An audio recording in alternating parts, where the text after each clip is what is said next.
इतकी छान काजूवाली पावभाजी कोणत्या हॉटेलची आहे बरं सांगते. नमस्कार मंडळी, मी अपेक्षा, मराठी कंटेंट क्रिएटर. सकाळी ना मला जरा उशीर झाला होता. रियांचं लवकर आवरलं होतं म्हणून मी त्याला सांगितलं तोपर्यंत तुम्हाला भाजी कट करून दे. आणि बघा किती छान त्याने भाजी कट केली आहे. एकदम छान छान चकल्या त्याने केल्या होत्या कारल्याच्या आणि त्याला मला कारल्याचीच भाजी द्यायची होती, जी की त्याची खूप जास्त फेवरेट आहे. चाकणमधलं फेमस आरती हॉटेल रिन्यू झाल्यापासून आम्ही काही गेलो नव्हतो, तर म्हटलं चला बघूया. चवसुद्धा बदलली की चवसुद्धा रिन्यू झाली, तर चव सेम तशीच आहे. खूप छान अशी काजूवाली पावभाजी होती.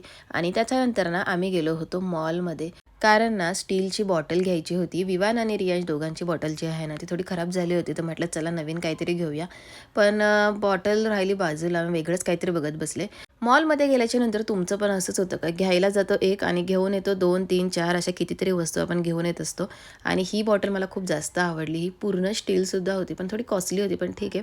मला वाटतं खूप दिवस जाईन सुद्धा. आता इकडे ना खूप सुंदरशा ना हँडवॉशच्या बॉटल होत्या आणि मला असं प्रश्न पडत होता की ह्या माझ्या घरात नक्की किती दिवस राहतील. त्याच्यामुळे मी काही ह्याच्याकडे वळाले नाही, त्या तिथेच ठेवल्या आणि वळाले माझ्या दुसऱ्या फेवरेट ठिकाणी, की जिथे की होते भरपूर सारे कपडे. आपल्या लेडीजचं कसं आहे माहिती का, कितीही कपडे असले ना तरी आपण एकच शब्द नेहमी म्हणत असतो, माझ्याकडे तर कपडेच नाहीत. दुसऱ्या दिवशी सकाळी उठले आणि बघते तर काय इतकं सगळं धुकं पडलं होतं.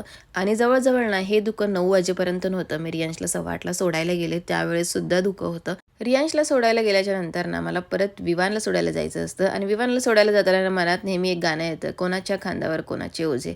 म्हणजे बॅग ह्याची नेहमी माझ्या खांद्यावर असते. चला असू दे, जाऊ दे, छोटा आहे अजून तोपर्यंत ठीक आहे. आणि त्याच्यानंतर ना माझी होती वैभव लक्ष्मीची पूजा, फ्रायडे होता. तर छानपैकी असे फ्लॉवर्स घेतले, म्हणजे रेड फ्लॉवर्स देवीला कंपल्सरी शुक्रवारी तुम्हाला वाहायचाच आहे.